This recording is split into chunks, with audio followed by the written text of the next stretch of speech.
Guys आजकल ना मेरे सामने ऐसे कई सारी कहानियाँ आती है जो ना अनबिलीवेबल लगती है। अनबिलीवेबल एज इन कि मतलब मैं वो सुन रहा हूँ एंड आई एम लाइक, क्या ये चीज़ लिटरली एग्जिस्ट करती है? क्या ये इंसान बस मुझे कहने के लिए वाली बात कह रहा है? आपको भी कभी कभार कोई ना कोई ऐसी मेरी कहानी तो लगी ही होगी जिसमें आप यू वुड बी लाइक कि नहीं अमन भाई, ये थोड़ा सा फिक्शनल लग रहा है। लेकिन सच बताओ तो हम लोग जब तक कहानी नहीं बनाते हैं, जब तक वो सब्सक्राइबर जेन्युइनली हमें उस बारे में ना बताए, हम लोग भी सब्सक्राइबर्स बेस्ड स्टोरीज ही बताते हैं आपको। बस हम किसी का नाम नहीं लेते जस्ट फॉर उनकी प्राइवेसी के लिए, या फिर आप कभी कभार मतलब जो कुछ लोग होते हैं जो कि कमेंट्स में आके उनको हेटरेट दे सकते हैं, इस वजह से हम उनका नाम नहीं लेते। बट सारी कहानियाँ सच्ची होती है। अब आज ही की बात ले लो। आज सुबह सुबह मैं ऑफिस में आया और मुझे एक कहानी सुनने मिली। उत्तराखंड की एक कहानी है, दो कपल्स के साथ हुई थी ये वाली कहानी, और ये वाली कहानी मुझे अभी अनबिलीवेबल लग रही है। खाले जादू की कहानी है ये, भूत प्रेत की नहीं है। उन दोनों कपल्स ने कुछ ऐसा झेला था, ऐसा हादसा हुआ इनके साथ जो कि एक किस्से में तब्दील हो गया। आई गेस आज इसी कहानी के बारे में मैं आपसे बात करना चाहूँगा। गाइस इस कहानी में दो किरदार हैं और एक किरदार है, बस वो क्या है वो तो आपको आगे समझ में आएगा। मुझे तो बहुत ज़्यादा डर लगा ये वाली कहानी सुन के, बहुत ज़्यादा अजीब महसूस हुआ ये वाली कहानी सुन के। अब बारी आपकी है। लेकिन अब ये वीडियो शुरू करने से पहले ऐसे ही और horror, mysterious and historical videos देखने के लिए सब्सक्राइब कर दीजिए इस चैनल को। अब ये कहानी शुरू होती है। गाइज यहाँ पे जो किरदार के नाम है वो है आंचल और विवेक। गाइज इनकी जस्ट रिसेंटली इनकी शादी हुई थी, दोनों बहुत ज़्यादा यंग थे। इनकी पहली रात थी, जस्ट इनकी शादी हुई पहली रात है। एंड गाइज ये जो विवेक था ना वो काफ़ी अच्छा किस्म का आदमी था। एंड ही वाज लाइक कि उसको ना दोस्ती में वो ज़्यादा मानता था। कि उसने आंचल को कहा कि देखो मैं आपको कुछ जानता नहीं हूँ, ये हमारी पहली रात है, साथ में हम लोग पहली बार हमारी मुलाकात भी है ये, तो हम लोग इट्स बेटर कि हम लोग एक दूसरे को ना थोड़ा जान लेते हैं, थोड़ा सा पहचान लेते हैं हमने एक दूसरे को। तो फिर उसने भी कहा, आंचल ने भी कहा हाँ ठीक है बिल्कुल। लेकिन गाइस उन लोग की ना इतनी ज़्यादा जस्ट अभी शादी हुई, सारे गेस्ट को अटेंड करने के बाद, इतने सारा फोटोज़ वगैरह खींचने के बाद वो लोग एकदम थक गए थे। एंड फिर उसके बाद आंचल ने बोला कि हम लोग अभी ना कल सुबह में बात करें, मैं बहुत ज़्यादा थक गई हूँ, मुझे ना अभी सोना है। फिर विवेक ने कहा कि हाँ बिल्कुल हम लोग को सोना तो है ही अभी, क्योंकि विधि है बहुत सारी जो हम लोग को कल सुबह के बाद से हमको निभानी है, तो हम सो जाते हैं। गाइज अभी आधी रात हो रही थी, वो दोनों अगल बगल में सो रहे थे। एंड सीरियसली काफ़ी रात थी कि एक इंसान बहुत ज़्यादा नींद में घुसा हुआ रहेगा। लेकिन गाइज विवेक ना शुरुआत से ही एक लाइट स्लीपर रहा है, मतलब अगर एक छोटी सी भी आवाज़ आएगी तो फिर वो हिल वेकअप, ऐसा हो जाएगा कि वो जाग जाएगा छोटी भी आवाज़ से। एंड गाइज आधी रात में ना उसको ऐसा महसूस हो रहा था कि शायद से आसपास कोई तो है जो कि कुछ तो ब्लबर कर रहा है, बोल रहा है कुछ तो। आसपास देखा उसने, आसपास कोई भी नहीं था, सिर्फ वही आंचल उसकी पत्नी उसके बाजू में सोई हुई थी। ठीक है, वो वापस से गहरी नींद में चला गया सोने के लिए, लेकिन वापस उसको वो आवाज़ें आने लग गई। And now he was feeling really very weird कि आसपास कोई है नहीं, बट स्टिल ये सारी वॉइस आ रही है मुझे। फिर उसने वापस से देखा आसपास, और इस बार उसको पता लगा कि ये जो आवाज़ है ना ये मुझे आंचल से ही आ रही है। That was very surprising, but also उसको ऐसा लग रहा था कि सरप्राइजिंग नहीं भी हो सकता, क्योंकि हो सकता है कि लोगों को नींद में बोलने की आदत हो, और आंचल को होगी नींद में बोलने की आदत। उसके बाद उसने ना उसको थोड़ा सा ऐसा हिलाने की कोशिश की, फिर भी वो रुकी नहीं। फिर उसको ना उसने आराम से ऐसा पलटाया, उसने देखा कि आंचल की आंखें खुली हुई है, but still she is in sleep, और उसके साथ साथ वो नींद में बोल भी रही थी। वो समझने की कोशिश कर रहा था कि वो क्या बोल रही है, उसको समझ नहीं आ रहा था। ये कोई अलग ही भाषा थी जो उसके बिल्कुल भी पल्ले नहीं पड़ रही थी, और वो एक ब्लबरिंग वॉइस में बोल रही थी, और उसकी आंखें भी खुली थी। विवेक ने एकदम झटके से उठाया आंचल को, उन्होंने बोला कि ये सब कुछ तुम क्या कर रहे हो? आंचल ने बोला मैं क्या कर रही हूँ, मैं तो कुछ भी नहीं कर रही। विवेक ने कहा कि अभी तुम ब्लबर कर रहे थे, तुम अभी कुछ तो बात कर रहे थे। आंचल ने कहा ऐसा मैंने कुछ भी नहीं किया है, मुझे कुछ याद नहीं है। फिर विवेक झगड़ने लग गया, वो आर्ग्यू करने लगा, नहीं ये तुम सारी चीज़ें कर रहे थे। फिर आंचल ने बोला शायद से हो सकता है कुछ हुआ हो, लेकिन आई डोंट नो, मैं सोने जा रही हूँ। एक काम कीजिए, आप सो जाइए, मैं थोड़ी देर जागती हूँ और उसके बाद मैं सो जाऊँगी।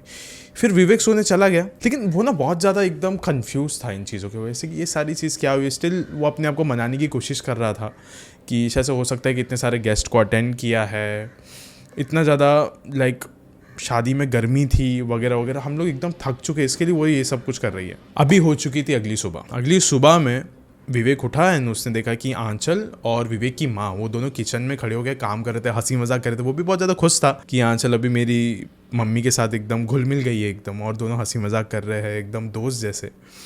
सो अच्छा लग रहा है मुझे वो देख के। विवेक ना वो एक डाइनिंग टेबल जैसा होता है, वहाँ पे वो बैठा हुआ था, अपने ब्रेकफास्ट का वेट कर रहा था। एंड उसके बाद उसे देखा कि विवेक की जो माँ है वो नाश्ता लेके आई और उसने टेबल पे रखा। एंड उसके ठीक पीछे आंचल खड़ी थी एंड उसके हाथ में एक छुरी थी, एक चाकू होता है, एक नाइफ, एकदम बड़ा सा नाइफ था उसके पास। एंड वो ना भागते हुए उसकी माँ की तरफ आ रही थी, ऐसा हाथ रख के। एंड विवेक को ऐसा लग रहा था कि वो हमला करने वाले। वो जल्दी से उठा, उसने अपनी माँ को साइड किया एंड उसे जोर का चिल्लाया, आंचल ये तुम क्या करने जा रहे थे? तुम मेरी माँ को मार दोगे क्या? आंचल ने बोला मैं क्या करने जा रही थी, मैं तो कुछ भी नहीं कर रही हूँ। उसने बोला ये तुम्हारे हाथ में ये चाकू है, तुम भागते हुए मेरी माँ की तरफ आ रहे थे, तुम ऐसा लग रहा था कि तुम मेरी माँ पे हमला कर देने वाले हो। ये सब कुछ क्या है? ये सब कुछ क्या हो रहा है हमारे घर पे? उसके बाद इससे पहले कि आंचल कुछ भी कह पाती, बोल पाती, अपने फीलिंग्स को बयां कर पाती, वो भागते हुए अपने कमरे में गई और अपने दरवाजे को बंद कर दिया। गाइस अभी विवेक ने तुरंत आंचल के पिता को कॉल किया एंड बताया कि ये सारी चीज़ें हो रही थी, कि आधी रात में आंचल जो थी वो उसके बिस्तर में बगल में बैठ के ये सारी अपने आप से बात किए जा रही थी, सोते सोते अपने आप से बात किए जा रही थी, ये सारी चीज़ें कर रही है। आज सुबह सुबह उसने मेरी माँ पे हमला भी कर दिया, ये सारी चीज़ें हो रही है। उसके पिता ने बोला कि मुझे ये सब के बारे में कुछ भी नहीं पता। फिर उसके बाद वो ये सब चीज़ों के बारे में बात कर ही रहा था कि उसी वक्त आंचल के कमरे से चीज़ों के टूटने की आवाज़ आई। विवेक और उसकी माँ भागते हुए उस कमरे के अंदर गए एंड देखा कि हर एक सामान वहाँ पे टूटा पड़ा हुआ था, हर एक सामान वहाँ पे बिखरा पड़ा था। आंचल वहाँ पे एकदम छुप के एक कोने में बैठी हुई थी एंड बैठने के बाद वो बस चिल्लाई जा रही थी कि ये सब कुछ मैंने नहीं किया, ये सब कुछ मैंने नहीं किया, आप लोग ऐसा क्यों कर रहे हो मेरे साथ, प्लीज़ मुझ पर थोड़ा भरोसा करो, मैंने ये सारी चीज़ें नहीं करी है। विवेक को भी यहाँ पे कुछ भी समझ में नहीं आ रहा था। विवेक अपने आप पे बहुत ज़्यादा तरस खा रहा था कि ये सब चीज़ें क्या हो रही है मेरे साथ। एक दिन पहले बस मेरी शादी हुई है इस लड़की के साथ, एक रात पहले ये अपने आप से बातें करने लग जाती है, अगले ही सुबह में ये मेरी माँ पे हमला बोल देती है। अब ये सारा फैसला विवेक के हाथ में था कि उसको क्या करना है। उसने कहा कि माँ एक काम करो, आप मेरे दूसरे वाले घर में जाके रह जाओ, जब तक आंचल ठीक नहीं हो जाती मैं उसके बगल में ही रहूँगा, मैं उसके साथ ही रहूँगा, मैं उसकी देखभाल करूँगा, बस आप यहाँ से चले जाओ कुछ दिनों के लिए। अब इस घर में सिर्फ 2 ही लोग रह रहे थे, आंचल और विवेक, और शायद से वो तीसरा इंसान भी, शायद से इंसान भी नहीं। कुछ अलग ही एनर्जी थी अभी उस घर में, जो विवेक को समझ में आ रही थी कि कुछ ना कुछ आसपास है, लेकिन फिर भी वो दिख नहीं रही है। विवेक ने आंचल से कहा कि आंचल सुनो, मैं अभी दूसरे कमरे में जाके सो रहा हूँ, तुम अपने ही कमरे में सोना। आंचल ने कहा कि नहीं, मुझे अकेले नहीं सोना है। फिर विवेक ने कहा नहीं तुम अकेले ही सो, क्या पता रात के जैसी तुम कोई हरकतें करने लग जाओ, क्या पता ऐसा हो सकता है कि तुम मुझे भी मारने की कोशिश करो। मैं तुम्हारे साथ रह रहा हूँ उतना ही काफ़ी है, लेकिन फिर भी मैं दूसरे कमरे में सो रहा हूँ, अगर कुछ हुआ तो मुझे आवाज़ लगा देना। आंचल अपने कमरे में सो रही थी, उसको भी बेचारी को कुछ समझ में नहीं आता कि उसके साथ क्या हो रहा है, उसकी ज़िंदगी में ये क्या उथल पुथल हो गया। एक दिन हुई है उसकी शादी होके और ये सारी चीज़ें हो रही हैं।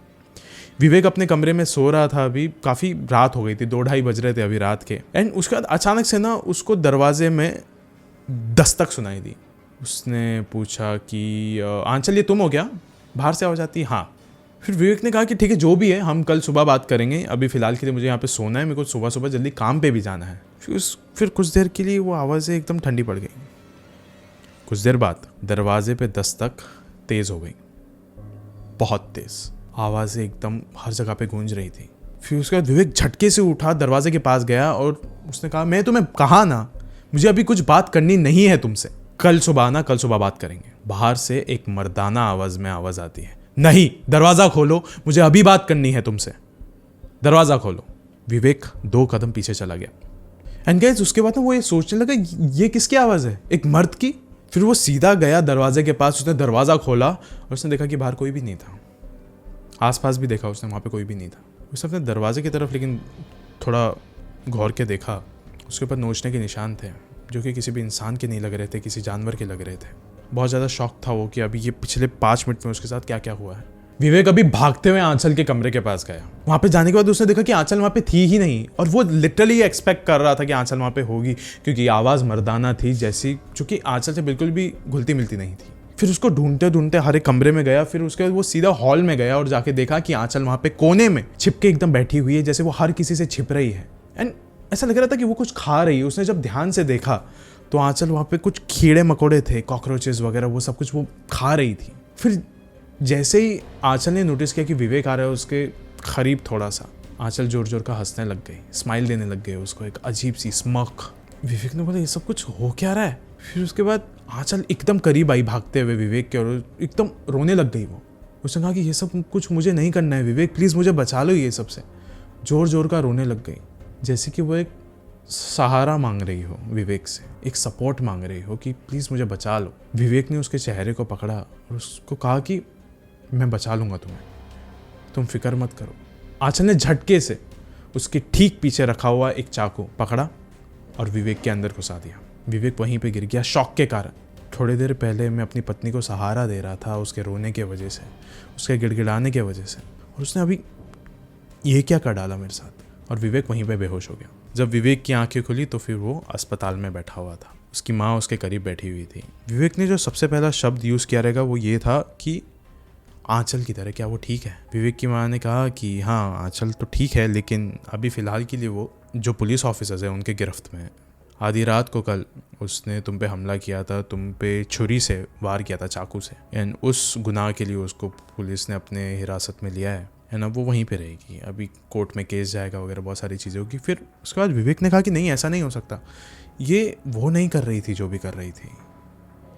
मैंने देखा उसकी आंखों में एक माफ़ी चल रही थी हर समय, वो रोए जा रही थी, हर वक्त रोए जा रही थी। जो भी हो रहा था वो खुद नहीं कर रही थी। ये पहली रात से मैं देख रहा हूँ। जो आवाज़ मैंने सुनी थी वो आंचल की आवाज़ नहीं थी। जब वो मुझे मार रही थी, मारने से पहले भी वो मुझसे माफ़ी मांग रही थी कि विवेक ये मैं नहीं करना चाहती हूँ, आप मुझे माफ़ कर दो, या तो आप एटलीस्ट मुझे बचा लो यहाँ से। मतलब वो सिर्फ माफ़ी मांगती रही, सिर्फ माफ़ी मांगती रही, और हमने उसको एक पुलिस के हिरासत में भेज दिया। मेरा बस इतना सा काम करो माँ, जल्दी से आंचल के पिता को कॉल करो और उससे पहले आंचल को पुलिस की गिरफ्त से निकालो, हमें उसे बचाना पड़ेगा। अभी आंचल के पिता अस्पताल में आए थे विवेक को देखने के लिए। वो देखते एकदम रो पड़े हो। एंड इससे पहले विवेक कुछ भी कहे, आंचल के पिता ने कहा कि बेटा ये सब कुछ आंचल ने नहीं किया है। विवेक ने कहा हाँ मैं जानता हूँ ये सब कुछ आंचल ने नहीं किया, मैं तो था जब ये सारी चीज़ें हो रही थी, एंड ये जो भी हरकतें हो रही थी ये आंचल की नहीं लग रही थी। क्या ये सारी चीज़ें पहले भी होती थी? उसके बाद आंचल के पिता ने कहा कि नहीं ये पहले नहीं होती थी, बिल्कुल भी नहीं होती थी। बस मुझे एक बात पता है, आपको बतानी है ये वाली बात। आपसे पहले, आपके शादी होने से पहले आंचल का एक बॉयफ्रेंड था जिसका नाम था राजेश, एंड वो बेतहाशा मोहब्बत करता था आंचल से, लेकिन फिर भी हम नहीं मान पाए क्योंकि रिलीजन डिफरेंट था, उसका जो कास्ट था वो डिफरेंट था, और उस रीज़न की वजह से हम नहीं मान रहे थे। वो शादी के एक दिन पहले तक हमें आके मना रहा था कि कुछ भी हो जाए आंचल की आप शादी इधर उधर मत करना, वो सिर्फ मेरी है। लेकिन फिर भी हम लोग ने उसकी बात अंत तक नहीं मानी और हमने उसकी शादी आपसे करा दी। फिर उसके बाद आज ही सुबह जब मैं आ रहा था बाहर अपने घर के, तो मेरे को वहाँ पे एक कलश मिला जिसके अंदर बहुत अजीबोगरीब सी चीज़ें थी। बाल थे, चावल थे, राख थी, जिससे एक इंसान काला जादू कर सकता है। क्योंकि जब वो आखिरी बार हमारे घर से मुड़कर गया था, जब मैंने उसको मना किया था, तब उसने कहा था मैं कभी भी आंचल को खुश नहीं देखना चाहूँगा किसी और मर्द के साथ, और यही चीज़ आज हो रही है आपके साथ। राजेश ने काला जादू किया है आंचल के ऊपर और आपके घर परिवार के ऊपर। वो कभी भी आपको खुश नहीं देखना चाहता। उसने एक ऐसी प्रेत को बुलाया है आपके घर पे जो सिर्फ बदला चाहती है, किसी को भी खुश नहीं देखना चाहेगी कभी भी। जब विवेक को ये सारी चीज़ें पता चली तो ना कि उसने गुस्सा किया, ना ही रिश्ते तोड़ने की बात करी, बल्कि ये सारी बातों को अच्छे से समझा। उसने कहा कि ठीक है पिताजी, हम लोग एक काम करते हैं, हम लोग इसका इलाज करते हैं। फिर उसके बाद तुरंत उसने अगले दिन ही सारे चार्जेस पहले तो ड्रॉप कर दिए आंचल पर से, एंड उसको पुलिस की गिरफ्त में से निकाल के अपने घर पे लाया। बहुत सारे तांत्रिकों को उसने घर पे बुलाया, बहुत सारा तंत्र विद्या किया, विधियाँ कराई, क्रिया कराई। उसके बाद आंचल का थोड़ा झाड़ फूँक कराने के बाद सब चीज़ें नॉर्मल हो गई, शांत। 1 हफ्ता बीत गया, 2 हफ्ता बीत गया, बहुत अच्छे से चल रही थी चीज़ें, सब शांत था। अब आती है ये रात। आंचल अपने कमरे में सो रही थी एंड अचानक से उसको कुछ आवाज़ सुनाई देती है। आसपास देखती है तो आसपास कोई नहीं है, और आधी रात हो रही है, 2-2:30 बज रहे हैं। उसकी नज़रें जाती है विवेक के ऊपर। विवेक अपने नींद में कुछ तो कह रहा था, कुछ अलग ही भाषा में कह रहा था जो कि आंचल के समझ में नहीं आ रही थी, और विवेक की आंखें खुली थी, और ये आवाज़ वो ही मर्द की आवाज़ थी जो आंचल निकाल रही थी। काले जादू का असर कभी जाता ही नहीं है जब तक उस इंसान की मौत ना हो जाए।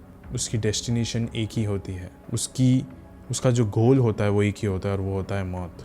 उस कपल के साथ उसके बाद क्या हुआ वो मुझे तो नहीं पता। उसके बाद मुझे कुछ आइडिया ही नहीं मिला। उसके बाद ये लोग कभी भी किसी के सामने ही नहीं है। मेरे सब्सक्राइबर ने इसके बाद का मुझे कुछ कहा ही नहीं। उसने बस कहा कि वो जो कपल है वो आज भी इस काले जादू के बीच में रह रहे हैं, आज भी ये सबसे घिरे हुए हैं, तकलीफ़ में है। कोई उनकी मदद नहीं कर पा रहा क्योंकि ये जो काला जादू है ये बहुत ही ख़तरनाक है। ये जो प्रेत उनके साथ भटकती है, ये बहुत ही ख़तरनाक है। So guys, this is just a mystery, a mysterious story. Guys, इस वीडियो के अंत में ना मैं आपसे बस इतना ही कहना चाहूँगा कि मैं कभी भी ये दुआ नहीं करता हूँ कभी किसी के लिए कि किसी की ज़िंदगी में काले जादू का एक ग्लिम्स भी है। जिस पे भी काला जादू होता है वो कोई भी आप तांत्रिक के पास चले जाओ, कभी भी ठीक नहीं होता। ये जो काला जादू होता है ना गाइज, ये सिर्फ एक इंसान को बर्बाद करने के लिए ही नहीं होता। अगर समझो कि मैं एक इंसान हूँ, मैं किसी और पे काला जादू करवा रहा हूँ, उस इंसान को बर्बाद कर देने के बाद वो जो चीज़ है, वो जो एंटिटी है, वो घूम के मेरे पास ही आएगी और इस बार वो मेरा कमांड नहीं सुनेगी, वो अब अगला बर्बाद मुझे करेगी। तो काला जादू एक ऐसी चीज़ होती है कि किसी और पे करने से पहले आपको अपनी खुद का भी आपको खड्डा खोद देना पड़ता है। अगर वो बर्बाद होगा तो आपको भी बर्बाद होना पड़ेगा, लेकिन आप इससे बच नहीं सकते किसी भी एंगल में। तो मैं दुआ करता हूँ वो आपके साथ ना हो, एंड आप भी चौकन्ने रहिए, क्योंकि जलन एक इंसान को किसी भी लेवल तक पहुँचा सकती है, चाहे वो खुद आपका दोस्त क्यों ना हो, आपका खुद का लाइफ पार्टनर क्यों ना हो। इन चीज़ों से चौकन्ने रहिए। शुक्रिया।